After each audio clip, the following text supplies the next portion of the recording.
Este foi o último filme proibido pela censura em Portugal e arriscou-se a nunca mais ver a luz do dia. Por sorte, o 25 de Abril estava ali ao virar da esquina.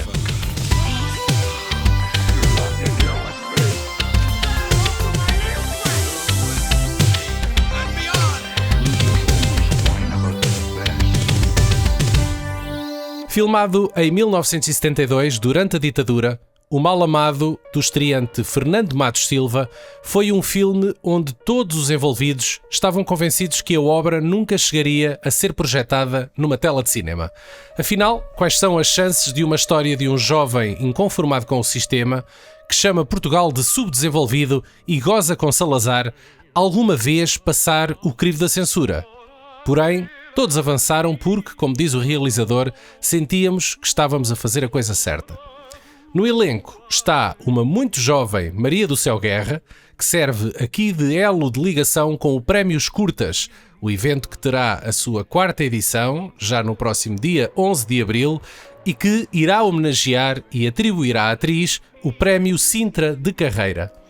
Connosco está novamente Hugo Gomes, membro do júri do festival, para nos contar já daqui a pouco o que se pode esperar de tão notável entrega de prémios. Olá, Hugo. Olá, tudo. Como é que estão? Estamos bem. Nós estamos bem, e tu? Não? Qual é a primeira questão? A última vez... A primeira questão, isto é um interrogatório? É isso que tu pensas que isto vai ser? A malta lá em casa não está a ver o Hugo, mas ele parece estar numa sala de interrogatório com uma luz ao fundo...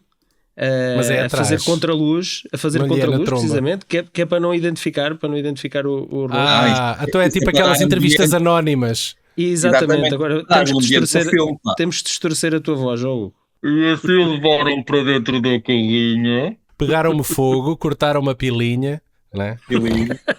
Olha, e rimou. A primeira vez que aqui estiveste foi para falar também num filme relacionado com o Prémios Curtas. Sim, o Convento. Nesse caso teria sido o Convento do Manuel de Oliveira, e para falar na carreira do Luís Miguel Sintra, que nesse ano cunhou o nome ao prémio que vocês agora atribuem como prémio de carreira às várias individualidades que vos apetece, na verdade. E este ano calhou à Maria do Céu Guerra. Calhou. Mas deixa-me só dizer uma coisa, que o cunhar... Isto foi quase um passo em frente que eu dei. Daniel, estavas presente na cerimónia e tu reparaste que eu dei logo o passo em frente. Mas vocês estavam indecisos em relação a isso e pensaste, bem, se eu disser isto no palco, fica, não é? Fica oficial. Mais ou menos. Nós informalmente tínhamos pensado nisso, só que havia uma incerteza. Como não estava lá o Luís Miguel Sintra no ato da entrega do prémio, e pronto, para fazer um jeitinho e a memória, decidi então... avançar com esta ideia que ainda estava hipotética. E assim ficou, Prémio Sintra. Nós daqui a pouco já vamos falar um bocadinho melhor desse festival, cujo nosso podcast é colaborador, não é? Como é que podemos chamar? Partner. É Media Partner, exatamente. Isso. É o estrangeirismo que se bem agora. Já vai na sua 4ª edição e todos os anos vocês escolhem as melhores curtas portuguesas, curtas-metragens portuguesas, numa série de categorias, e já vamos descobrir quais é que são elas. Entretanto, temos aqui na ordem de trabalhos falar então neste filme, que até veio agora apropriado, porque estamos quase no 25 de Abril, e este filme tem uma grande importância relacionada com essa data, não é? Eu não sei se quanto a vocês, eu já sei que o Paulo teve assim certos problemas com o filme. A gente já vai discutir sobre isso. Já lá vamos. Mas não sei se quanto a vocês, mas agora a rever o filme, eu estou a achar que estamos a fazer o percurso crescente. Inverso. Ou seja, todo aquele lado antes do 25 de Abril já está-me a começar a parecer muito familiar. Não sei se para vocês isso começou também...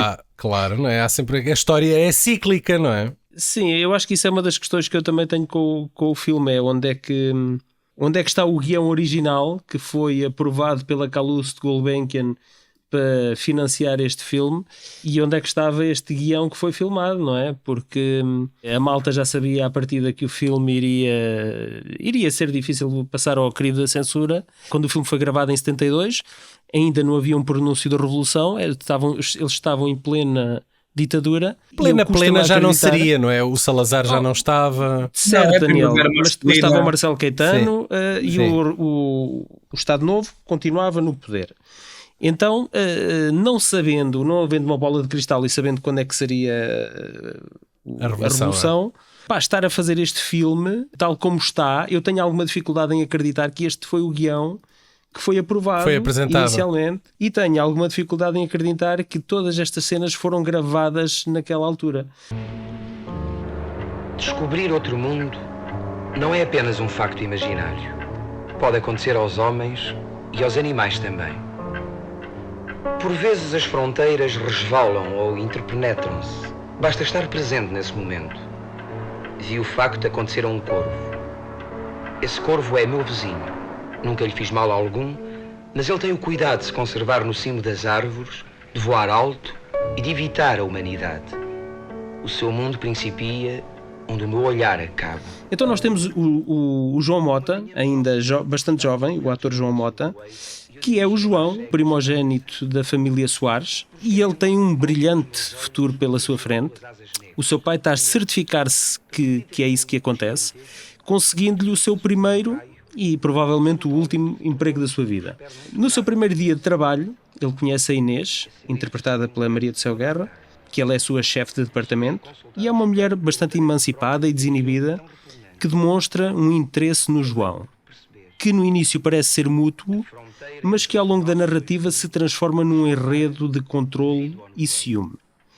No local de trabalho, o João encontra outro interesse amoroso, o que não é bem aceito pela Inês. Isto é o que está à superfície, que é a história do triângulo amoroso.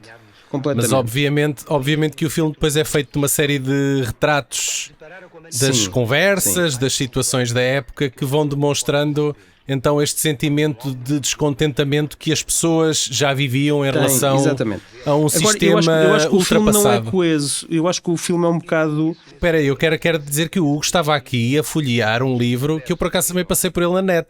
Isto é o catálogo de toda a obra do Fernando Matos Silva, que é o realizador do Mal Amado. Chama-se O Cinema a Fazer a Realidade. Isto é uma edição da Cinemateca, isto foi coordenado pelo Ricardo Vera Lisboa. Isto é uma dedicatória do próprio, conseguem ver, do próprio Matos Silva. Uhum. Eu confesso o meu profundo desconhecimento da carreira do Fernando Matos Silva, e isso é uma grande falha minha. Pronto, mas eu posso dar assim só uma breve, porque ele também está um pouco nas sombras. O Mal Amado, possivelmente, é o seu filme mais famoso, esse e Os Atos da Fé da Guiné, mesmo por outras questões. Eu dele só ouvi falar no Rapaz do Trapézio Voador, que é mais recente, Exatamente. E não dos Submersa. O trabalho dele até é mais televisão, séries curtas, muitas curtas. Não é uma grande falha, porque é difícil de ver a obra dele. O Mal Amado está neste momento editado em DVD, mas o resto da obra, até posso dizer... E foi remasterizado, não foi? Sim, foi a cópia que nós vimos, sim. E restaurado. Mas, por exemplo, quando lançaram este catálogo, eles fizeram um ciclo na Cinemateca. Por acaso foi um ciclo que eu tive bastante presente. E há alguns filmes, por exemplo, há um filme de 93 dele que eu acho o melhor trabalho dele, que chama-se Ao Sul, que é sobre a reforma agrária. É uma ficção que surpresa. Sobre a reforma agrária. Sim. 93, que está completamente esquecido e não te encontras isso em lado nenhum. Acho que só tem grandes atores portugueses nisto. O Vitor Norte, sim. Sim, Márcio mas Breia, o trabalho José da Eduardo. Cinemateca é precisamente esse. É fazer ciclos de cinema, e estamos na altura para para manter isto vivo. Estes trabalhos. Maio e abril são os meses perfeitos para trazer à luz estes trabalhos, não é? Uhum. Pá, eu acredito que aqui ninguém, o Paulo deve ser o mais velho, e aqui ninguém viveu o 25 de Abril, certo? Pronto. Certo. Nope. Por isso, o nosso profundo desconhecimento, aquilo que sabemos sobre o 25 de Abril é aquilo que sempre ouvimos falar. O 25 de Abril, antes do 25 de Abril, neste caso o Estado Novo, o livro de histórias, tudo. Há duas versões sobre a Primavera Marcelina. Como o nome indica, a Primavera Marcelina, houve uma certa abertura do Estado Novo, do regime ditatorial. Já houve outra versão que ainda foi pior do que o período salazarista. Então em que é que ficamos? Pois, que é difícil, mas há uma questão que é sempre debatida, que é o Salazar, ele não tinha a consciência de ser um ditador. seja, o papel dele era educar o povo português. Mas será que algum tem algum ditador quando está no poder tem essa percepção? Mas fala-se que o Marcelo Caetano já tinha essa consciência de viver num regime fascista. Porque tinha o antecessor e se calhar tinha aquele desejo de seguir os passos, não é? De a obrigação de fazer tanto ou melhor que o que veio antes de mim, do que um tipo que chega cá e que está simplesmente a tentar pôr o país na ordem. Digo eu, estou a especular. Sim, isto sem saudosismos. Eu acho que todos começam com uma boa intenção. O problema é que depois deixam-se inebriar pelo poder, não é? Eu acho que é sempre um bocadinho isso. O que se diz é que o Marcelo Caetano tinha a consciência de viver num regime fascista e de ser um fascista. Por isso é que este filme, como Paulo, tu dizes, tem esta incoerência que tu apontas, que era impossível este filme ser integralmente feito numa altura do regime marcelino, mas por outro lado, da outra versão, que se há uma certa abertura, certos filmes que eram impossíveis chegar na época de Salazar, chegaram a Portugal, poderia ter sido feito. Por isso não sei realmente a verdadeira... Eu acredito mais que este filme, a ser feito da maneira como foi feito, que não seria para ser exibido em Portugal, seria para, de uma forma clandestina, ter sido levado para fora de Portugal e ser apresentado fora de Portugal. O filme acaba por ser bastante inconstante nessa linha editorial de ideologia, porque ele tanto nos apresenta aquilo que eu acho que seria o guião original, em que tu vês a mãe do João, que tem ali um monólogo em que ela é a dona de casa, submissa e fiel, e que sabe a sua posição no grande plano das coisas, e isso vai contra tudo o resto que o filme nos apresenta depois. Mais ou menos, porque ela própria questiona... O pai é um símbolo do antigo regime. O pai tem na sua secretária um busto do Salazar. Sim, mas todo ele era para o sistema e trabalho, respeitar a hierarquia. Exatamente, e ele é o defensor dos bons costumes, mas depois tem ali rasgos que são um bocadinho descabidos na forma como o storytelling nos é apresentado, que dá a sensação que são insertos de coisas que foram gravadas a posteriori. E nós temos um testemunho de um africano sobre café para a Câmara. Que aparece ali do nada, sim. Que aparece do nada, quase um anúncio. Sim. Exatamente. É assim, para mim, aquilo fazia sentido num trabalho documental. Agora, neste filme, aquilo aparece ali de paraquedas. É como ele a cantar aquele canto alentejano na beira da estrada, também é uma sequência... É descontextualizado. É nítido que é um primeiro filme, é uma primeira longa-metragem do Fernando Matos Silva, e a certos níveis tem traços chamadores. Nos créditos iniciais há um transeunte a olhar fixamente para a câmara. Isso para mim é sempre um mau pronúncio. Já para não falar na sequência em que a câmara faz um travelling a acompanhar o personagem do João pela estrada, e é evidente os reflexos das câmaras, do equipamento e da equipa que vai toda atrás. Exatamente, só que isso não acontece só nessa sequência, acontece noutros travellings, acontece várias vezes. Sim, a nível técnico o filme tem as suas deficiências, sim. Nota-se que o filme é uma primeira longa-metragem, nota-se. Sim. Mas eu não consideraria um amadorismo, consideraria mais um desenrasque, é um filme... Experimentalismo? Não é bem experimentalismo, porque temos de ver uma coisa, apesar deste filme ter sido gravado ter sido filmado em 72 ou 73, que tinhas nas tuas notas, 72. Ele é um filme que está muito à imagem do que estava-se a fazer no resto do mundo. E daí que o filme poderia sair lá para fora. Eu acho que o filme é uma tentativa de estilo nouvelle vague, que é dar liberdade à câmara, é ter ali planos de travelling e câmara ao ombro, é dar liberdade à câmara. Eu entendi isso. Agora, eu acho que não está bem conseguida. Pós-68, pós-revolta. Sim, claro. E outro ponto pormenor, o Fernando Matos Silva estudou cinema em Londres. Ele estudou lá fora, como muitos cineastas da sua geração estudaram lá fora e serviram de assistentes de realização de outros realizadores, e depois tentaram trazer um tipo de cinema para Portugal, um tipo de cinema que não existia.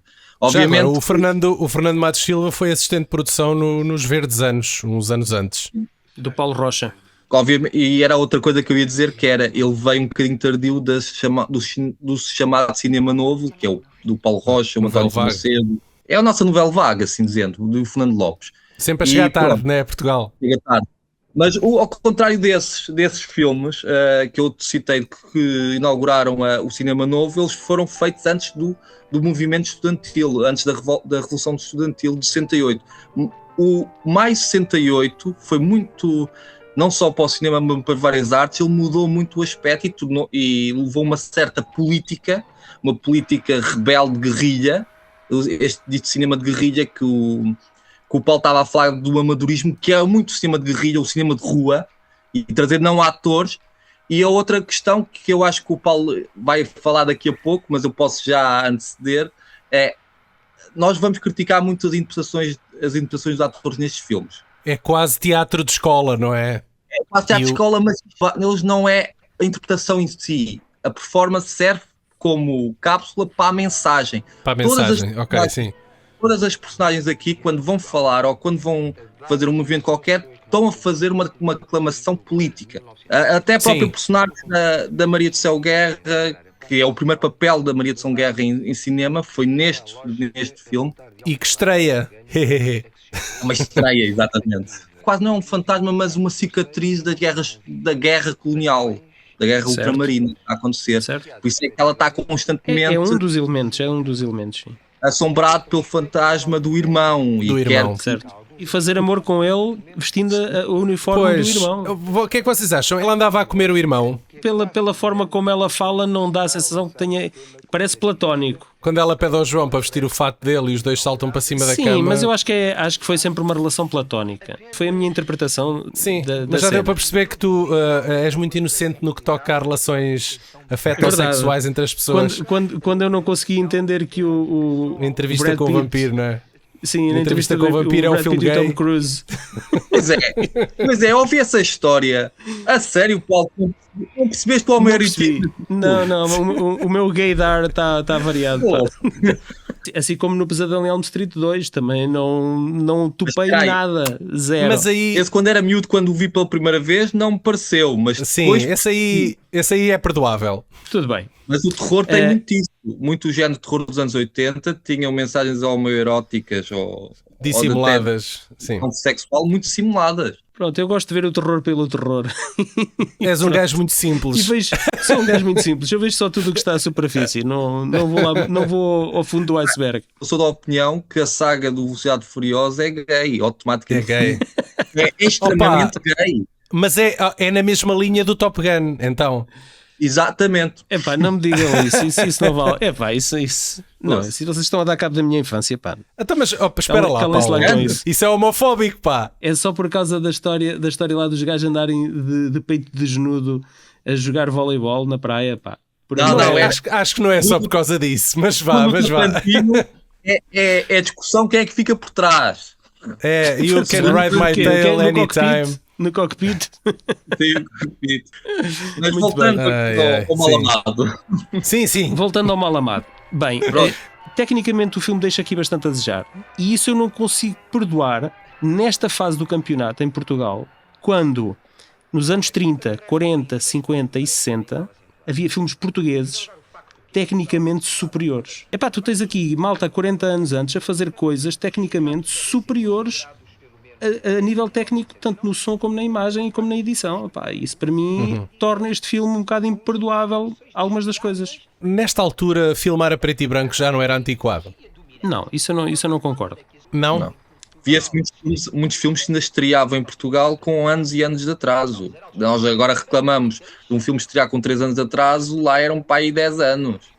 Achei só isso curioso e achei que, sei lá, que também pode ser uma questão de financiamento. Se tu tens pouco dinheiro, se calhar filmar a preto e branco é mais barato. Faz a diferença. Colorir custa mais, sim. Queria só aqui chamar a vossa atenção para uma cena inicial. Opa, e esta cena tem tanto de terrível como de hilariante. Mas é quando ele sai de casa e dá um pontapé num miúdo que está na rua e o miúdo se chama Cabrão, vou dizer à minha mãe. Mas é um miúdo muito canastrão. E agora, vocês sabem quem é esse miúdo? Quem é? Manuel João Vieira. Não, estás a brincar. O realizador disse isto numa entrevista. E eu acredito, porque Olha, está in também. character. Está Ele já combina. Ele estava no bom caminho. Cabrão, não sei o quê, né? Cabrão, Vou dizer à minha mãe. Ó Paulo, o que é que te fez então redimir do filme? Estavas a dizer que havia uma cena que te fez mais ou menos... Sim, eu acho que o filme, deixa-me dizer-te isto, o filme tem mais problemas no início da rodagem e à medida que o filme vai desenvolvendo vai parecendo um filme mais profissional. Até porque o filme termina depois com aquele beijo apoteótico, junto a um candeeiro de rua, lembram-se? Que é um travelling à volta de um candeeiro de rua, filmado no último dia de rodagem e do qual o realizador se orgulha muito. Acho que é a cena preferida dele do filme. Há algumas questões redentoras no filme. O João Mota e a Zita Duarte, para mim, são atores portugueses que eu gostava de ter visto mais vezes no grande ecrã. E ainda por cima o João Mota, que no ano anterior tinha entrado na promessa do António Macedo e que fez uma magnífica interpretação, e que aqui, sinto um bocadinho falta de rumo na personagem dele. Fiquei surpreendido pela cena de nudez, precisamente por ser um filme na altura do Estado Novo, e eu pensei assim, esta cena obviamente que não poderia nunca ter entrado. E estamos a falar da cena de nudez, quando há a cena em que ele veste De quem? do João Mota e da Maria de Céu Guerra. Sim, mas quem é que aparece nu? O João Mota aparece full frontal e a Maria de Céu Guerra aparece... Estamos a falar numa cena em que a Maria de Céu Guerra aparece full frontal, a caminhar completamente desnuda, em direção ao João Mota. Sim. Não é? E tu gostaste do que viste? E em que há uma simulação também de sexo oral. Sim, mas tu não vês nada aí, sim. E eu fiquei extremamente surpreendido ao ver essas cenas num filme desta época. Porque obviamente isto era malta do teatro, pá. Isto era malta do teatro, eles estavam super à vontade com isto. A época em que foi feito é que, obviamente, que isto seria censurável. Pois claro. Era só mais uma na lista de... Censurável e censurado, não é? Obviamente que o filme nunca poderia se passar ao crivo da censura. Isto era só mais um prego. Sim, claro, no caixão já todo ele carvejado. Mas dou os parabéns à bravura dos atores em, apesar de estarem a viver um período de censura e de repressão, obviamente, e de terem a coragem de fazer esta cena, de gravarem esta cena. E isso eu tenho que tirar o meu chapéu. Especialmente a Maria Só Guerra, que era mulher e que seria sempre muito mais... Sim, obviamente, muito mais censurável àquela época, imagino eu. A cena que eu mais gostei em todo o filme, pela forma como está filmada e pela forma como está iluminada, são precisamente todas as cenas dos ensaios de teatro.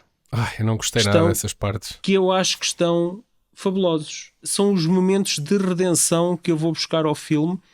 É quando eu vejo essas cenas, porque há ali toda uma mise-en-scène teatral, e que aí percebe-se, ok, eles aqui nota-se que tiveram outro cuidado e outra preparação para fazer estas cenas, e isso transparece. Eu não concordo muito com isso.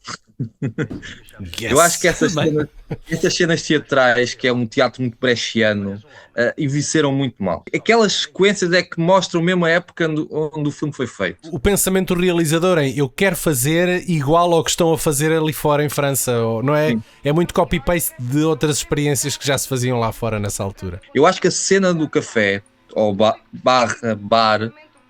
é as melhores cenas do filme. Porque de repente... Tu sentes que naquele espaço, que é um espaço semi-público, parece que há uma certa liberdade que não há no exterior. Por exemplo, estão a conspirar sobre o regime. Está lá uma parte em que o Belarmino do Fernando Lopes faz um câmbio. Eu reparei, e vai o professor pergunta, então e o boxe? Como é que anda isso? Exatamente, pronto. Tal e qual. Olha, só para dizer que o Belarmino é aquele pugilista português que o Fernando Lopes retratou no biopic em 1964. What? Não é bem uma biopic. Isso é um filme? É um documentário do Fernando Lopes quando ele regressa a Portugal, e é o seu cunho do cinema novo português. Esses momentos e os momentos ainda que estão na cama com a Maria do Céu Guerra são os grandes momentos de liberdade que o filme tem em termos de retrato histórico. O que também faz-te pensar, e muito o cinema português, o cinema novo e para lá, quando querem representar esta época, eles abordam muito estas mesas de bar, porque continua a ser pequenos paraísos. Nós, antes de gravarmos, tu tinhas falado na cena da estalada no bar, e sim. A mulher que começa a cantar após levar uma bufetada é a fadista Maria do Rosário Betancourt, e quem lhe dá a estalada é o Pedro F. E quem é o Pedro F? O Pedro F é um não ator que fez imensos cameos, imensas aparições especiais, sempre pequenos papéis. É tipo aquela senhora que está sempre na bancada dos programas da manhã atrás do Gocha. Não, é tipo Daniel Louro. É tipo Daniel Louro. Quando vocês vão a ver... Quando vocês ainda vão a ver, ainda tenho que comer 30 muito ou 40 para chegar ao nível do Pedro F. Assim.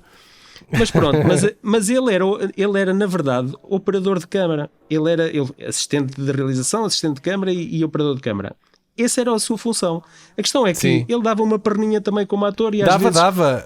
O gajo faz de interrogation officer na Casa dos Espíritos, estou aqui a ver. E ele, muitas vezes, para safar cenas, às vezes era preciso algum figurante para alguma cena e ele estava lá e ele faço isso, pá, eu faço Exatamente. Isso. E eu, uma vez, em 2004 ou 2005, estava no Castelo de Marvão a gravar cenas para um episódio de uma série para a RTP, que é Festas e Romarias. E eu estava lá a gravar. Okay. Eu estava lá a gravar. O Daniel está-se a rir porque eu estou-me a rir porque nós conhecemos pessoas envolvidas nesse projeto e... Exatamente. Meu Deus. E reconheci o Pedro F. Reconheci-o imediatamente e fui meter conversa com ele. E aquilo que a minha memória retém a esta distância dele me ter falado foi precisamente da câmara, de que a câmara, para eu ter cuidado com o equipamento, porque eu mais tarde iria ter problemas de coluna e das costas e não sei o quê por causa do peso do equipamento, e hoje sei exatamente o que é que ele está a falar. E foi um mero acaso que eu tê-lo encontrado lá naquela zona. Ele disse-me que morava relativamente próximo dali daquela zona. Eu estou aqui a ver o currículo deste Pedro F no IMDb. Pá, e o homem realmente esteve em tudo e mais alguma coisa, seja como membro da equipa técnica, como ator. E sim, é uma pena ele já não estar vivo. Ele faleceu em 2021 porque ele dava um convidado zorro para o VHS para nos contar estas histórias e peripécias de quem esteve em tudo, praticamente, que se fez em Portugal. É verdade. Era o F-Files. F-Files. Confiscado pela Comissão de Censura do Regime do Estado Novo, o Mal Amado ganharia uma segunda oportunidade logo no ano de 1974, pelas razões que todos sabemos. E 3 meses depois de levar com o risco do lápis azul, tornou-se o primeiro filme português a estrear em sala depois do 25 de Abril. Uma reportagem da RTP colocou um muito jovem Carlos Cruz a entrevistar Fernando Matos Silva, com um casacão de sarja do mais comunista que possam imaginar, e os 2 atores principais à entrada da sala, e pode agora ser revisto neste clipe presente no site dos arquivos RTP. Olha, diz-me uma coisa, tu quando concebeste este filme sabias que existia uma comissão de censura, exerceste sobre ti alguma autocensura ou esperavas que o filme fosse liberto de alguma maneira? Não exerci nenhuma censura, nem eu, nem o Álvaro Guerra, nem o João Matos Silva, que são os coautores. Realmente pensámos que a censura não existia e, portanto, foi uma espécie de jogo, de desafio que a gente fez à censura que existia. Aliás, está aqui a Céu e o João, conhecem o script desde o princípio, mais facilmente até podem responder a isso. É uma verdade e foi realmente um jogo do qual, afinal, acabámos por sair vencedores, sem quase já estar à espera disso. Aposta dos militares. Portanto, foi uma aposta que a equipa fez para ver se conseguiam bater a então existente censura. Sim, foi praticamente. Aliás, o João tem uma opinião gira também quando leste esse script, tu, pela primeira vez. Disseste que o filme possivelmente não passaria, não foi? Disseste-me. Não, quer dizer, isso mesmo que não passava, quer dizer, isso foi a opinião de uma equipa inteira que leu e dizemos isso não pode passar. Mas quer dizer, isso eu acho ótimo, não ficarmos presos assim no antigo regime, não fazer coisas de qualquer maneira a pensar numa censura. Claro. Quer dizer, portanto, é uma libertação. Inconscientemente existe sempre. Isso é discutível. Não, no antigo regime. Inconscientemente, mesmo que a gente não quisesse pensar, inconscientemente existia. As pessoas autocensuravam-se e foi uma das grandes coisas quanto a mim deste filme, é que realmente não houve censura interna em cada um dos autores. Isso leva-me a perguntar ao Fernando se, neste momento, fosses fazer este filme, se seria exatamente o filme que o público agora vai ver. Exatamente a mesma coisa, com os mesmos erros, os mesmos defeitos e as mesmas virtudes. Recomendo que passem pelo site Mensagem de Lisboa, um jornal digital, que tem uma excelente entrevista recente com o Fernando Matos Silva sobre as peripécias deste filme. Lá ele conta como foi crescer em Campo de Ourique, que aparece retratado no filme, e como é quase autobiográfico. Hugo, vamos aqui então falar no Prémios Curtas, na entrega de prémios do Prémios Curtas. Porquê é que decidiram este ano homenagear a Maria do Céu Guerra? O ano em que decidimos a Maria do Céu Guerra, foi o ano passado, aconteceu numa altura em que a própria atriz protagonizou possivelmente um triste episódio, que é, no dia de Portugal, o que aconteceu foi uma agressão a um ator à porta do Teatro Barraca. A Maria do Céu Guerra é uma das responsáveis pelo Teatro Barraca e ela foi à televisão falar do sucedido com uma grande força. E se calhar, possivelmente, esse momento também levou-nos a que nós decidíssemos... Justificou, sim. Justificar. Há uma questão muito importante e eu gostava de fazer aqui um disclaimer, porque quando anunciámos que ia ser Maria do Céu Guerra, eu recebi algumas mensagens e alguns comentários que ia ser um prémio político. Nós estamos neste momento num ano em que parece que toda a gente tem medo de ser político. E inclusive no Festival de Berlim tivemos o caso do Wim Wenders, que é um realizador que, por mais que ele tenta dizer, As Asas do Desejo é um filme político, mas que vem completamente a dispersar e dizer que o cinema não pode ser político e tem que ser apático. Tudo é político nesta vida, qualquer ato, até o ato de lavar os dentes é um gesto político. Portanto, a Maria do Céu Guerra, sendo uma atriz, ela é propriamente um corpo político. E este filme, como este filme que falámos, O Mal Amado, nota-se que ela deu aquele velcro corporal para algo, para uma mensagem. Mas não é só por causa dessa questão política que nós decidimos. Eu decidi da Maria do Céu Guerra porque acho que ela é das atrizes mais queridas que nós temos e muito talentosa. Só a carreira dela no teatro e na televisão e também no cinema, mas infelizmente não menos é, pois no cinema. Tenho pena de não ser tão vista no cinema. Sim. Mas só a carreira dela é a justificação suficiente. E eu acho que na televisão ela é muito mal, é desperdiçada. Uma pessoa tem que pagar as contas, não é? Exatamente, tem que pagar as contas. E eu queria também fazer isto porque eu, quando falei da Maria do Céu Guerra, outras pessoas que não estão ligadas ao cinema nem nada disto, foram logo, a velhota do Festa é Festa. E ela é mais do que a velhota do Festa é Festa, ela claro que é... sim, sem dúvida. Nós temos, ponto. Muito bem. E ela vai estar lá no dia 11? É isso que estamos a contar. Eu espero bem que sim.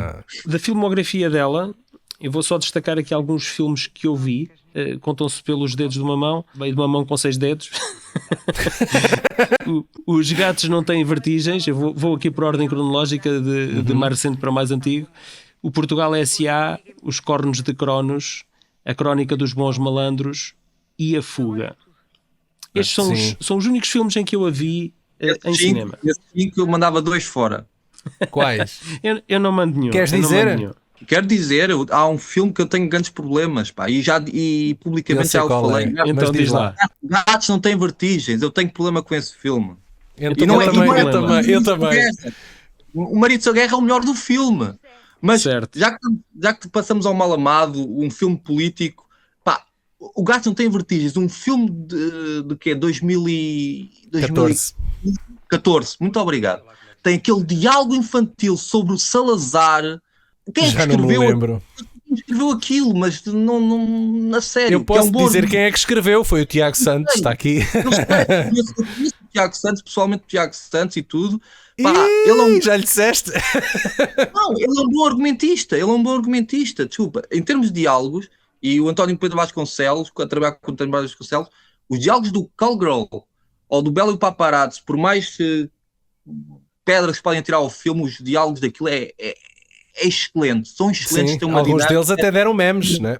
O Gato Não Tem Vertigens. Eu quero acreditar que houve ali interferência do António Pedro Vasconcelos, até porque há aquele diálogo depois grande sobre o Benfica, que é dele. O Vasconcelos, toda a gente quer pintar que ele foi um grande maestro do cinema português, ele não foi um grande maestro do cinema português. Eu gosto muito do cinema dele, atenção. Mas não fico melindrado com a tua opinião, de todo. E para o último filme dele, o Quilómetro 224, aquilo é alguma coisa que se apresente? Obviamente que um realizador Não vi. não tá no seu topo de forma em todos os filmes, não é? E obviamente que eu olhando para a filmografia dele, considero Não esse tá. também um filme menor. Não, ele não estava na sua melhor forma desde 2003, quase. E mesmo assim, eu sou o maior defensor do Cowgirl. Atenção. Mas, poça, vais ver como é que ele decaiu em termos de qualidade. Ele começou a fazer filmes como se estivesse a fazer telenovelas. E o que é que achaste do Parque Meyer, que é também um dos últimos dele? Olha, Eu gostei, o Parque eu gostei. Meyer, e nem estava a esquecer desse, com o vosso amigo Diogo Morgado. Um filme daqueles para ele depois me dizer assim, em entrevistas, eu sou o único realizador que faz cinema político português, com uma porcaria daquelas. Pá, eu gostei do Parque Meyer, claro que não é. Eu também gostei do Parque É um Meyer. filme, é um filme simpático. É um filme simpático. E é um filme que joga com o espírito de saudosismo do cinema português. Hugo, vamos então aqui falar no Prémios Curtas, nos nomeados, nos principais nomeados. Há aqui uma catrefada de categorias, mas nós vamos olhar apenas aqui para os nomeados na categoria de curta de ficção. Vamos a isso, Hugo? Vamos sim, eu tenho aqui marcado. Também tenho são aqui, eu estou a ver no os vosso site aberto. Os 5 nomeados. Eu se calhar vou começar com a nossa curta mais nomeada, que é o Tapete Voador, do Justin Amorim. É um filme que, de alguma forma, quer se inspirar no escândalo da Casa Pia. O filme está disponível na Filmin, se alguém quiser espreitar. Ok. Temos um filme bastante curioso de uma criança que quer ir ao concerto da Mariah Carey, que chama-se Emancipação de Mimi, de Marcelo Pereira. Ok. À medida que fomos recuperando a mãe, de Gonçalo Waddington, é um filme bastante incómodo. De Gonçalo Waddington, disseste tu? Sim, do ator? Exatamente, Ok. o ator. Sim. Ele entra aqui também como ator e entra como realizador. Aliás, ele fez Mas é incómodo em que sentido? É na história que está a ser contada? Ou é... Ok. Uma história incómoda, eu posso sequer dar acho que é a sinopse, está na sinopse oficial. Então aquilo é uma família em que uma família disfuncional de um pai e três filhos, mas um pai viúvo, Gonçalo Waddington é o viúvo, e o filho mais velho, para tentar alegrar o pai, começa-se a fingir de ser a mãe. Vestindo-se isso? Tipo o filme Psycho do Hitchcock? Chega a esse ponto, sim. Ok. Mas eu não vou contar mais porque certo, sim. Até porque é uma curta, se a gente conta muito, contamos o filme todo, não é? Exato. Temos um filme também curioso sobre, como é que eu ia dizer, um pouco existencialista nestes tempos de aceleração, que é o Sol Menor, de André Silva Santos. E temos uma curta de um realizador, acho que você já foi o vosso convidado, se não estou em erro, que é o Gonçalo Almeida. Não foi, mas já conheci o Gonçalo e gostava de o trazer cá um dia, sim. Então, por que não? Gonçalo Almeida, que é o Atomic Void, que mostra a melhor faceta do Gonçalo Almeida, que é dirigir animais. Nesse caso ele dirige uma aranha. Neste caso acho que são várias aranhas, que eu percebi do making of, são várias aranhas. Mas representam todas a mesma aranha no filme, não é? Exatamente, sim. É tipo o Porquinho Babe. Eram vários leitões, só que à medida que iam crescendo, tinham que ter ninhadas à espera, porque senão já era um porco quando chegava ao fim da gravação. É como o Dr. Max, pelo que eu percebi também, eram vários cães. Ou os autocarros do Speed, também eram para aí uns 15 e por aí fora. Acho que sim, os autocarros é outra coisa, vá.